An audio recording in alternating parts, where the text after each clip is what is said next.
saya selama 5 menit ke depan. Senang sekali rasanya saya, Rahma Intan Soleha, saya menyumpahi Anda tentu saja dengan sajian informasi yang seru dan intelektual dari dunia wisata.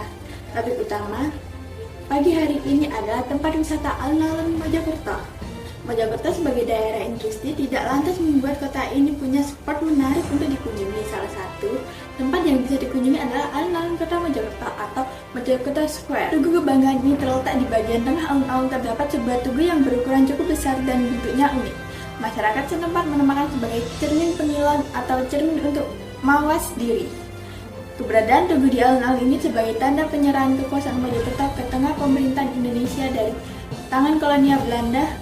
Selain tugu ini juga bisa melihat meriam yang sudah tak terpakai lagi. Kemudian ada juga 3 buah candi yang ikut menghiasi alun-alun. Salah satunya memiliki bentuk dan ukuran berbeda dari 2 lainnya. Nah, pemirsa, di alun-alun Kota Mojokerto ini juga ada sebuah tempat bermain bernama Taman Bermain Nastoria. Dan pemirsa, di alun-alun Kota Mojokerto ini juga ada sebuah tempat bermain bernama Taman Bermain Nastoria. Pemirsa, di alun-alun Kota Mojokerto ini juga ada sebuah tempat bermain bernama Taman Bermain Nastoria dan diresmikan pada tanggal 17 Juli 1989. Monumen peresmian terletak di sebuah balok yang menjadi pijak dari patung gajah Sumatera. Di taman bermain ini terdapat beberapa wahana yang terdapat dimainkan, seperti ayunan, jungkir balik, seluncuran, dan masih banyak lagi. Selain itu ada juga alat olahraga yang bisa digunakan pengunjung. Kemudian ada juga sebuah perpustakaan. Dengan adanya perpustakaan ini diharapkan pengunjung yang datang ke daerah ke area alun-alun bukan hanya bermain, tapi juga menyempatkan diri untuk belajar di alun-alun Kota Mojokerto. Kalian banyak menemukan tanaman hijau yang sangat indah.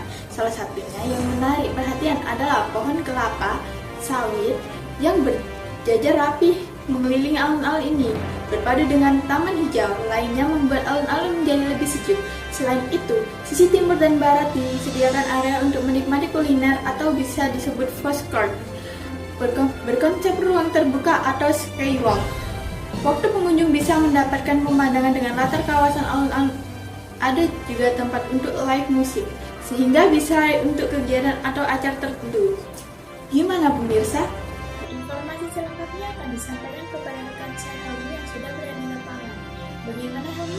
Oke, baik, di sini saya sudah berada di alun-alun Mojokerto yang masih berhubungan dengan Kerajaan Majapahit. Konsep Majapahit yang digunakan dapat menjadi pusat perhatian wisatawan untuk berkunjung. Alun-alun merupakan salah satu tempat yang sering dikunjungi oleh wisatawan lokal maupun non-lokal, dikarenakan memiliki berbagai kuliner yang dapat dijual di alun-alun Mojokerto. Baik, di sini saya sudah bersama narasumber, bersama Bapak Fauzan. Selamat malam, Bapak Fauzan. Ya, selamat malam.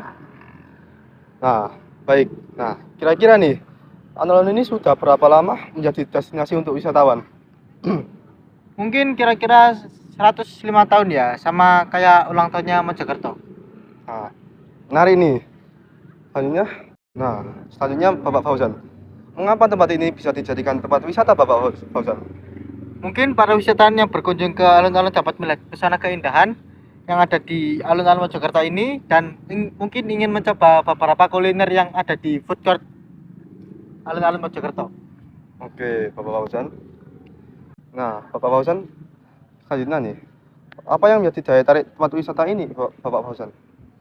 Ya, seperti yang saya jelaskan tadi, ada beberapa kuliner yang ada di food court dan beberapa makanan yang ada di pinggir jalan alun-alun Mojokerto dan mungkin memiliki nuansa seperti kerajaan Majapahit gitulah.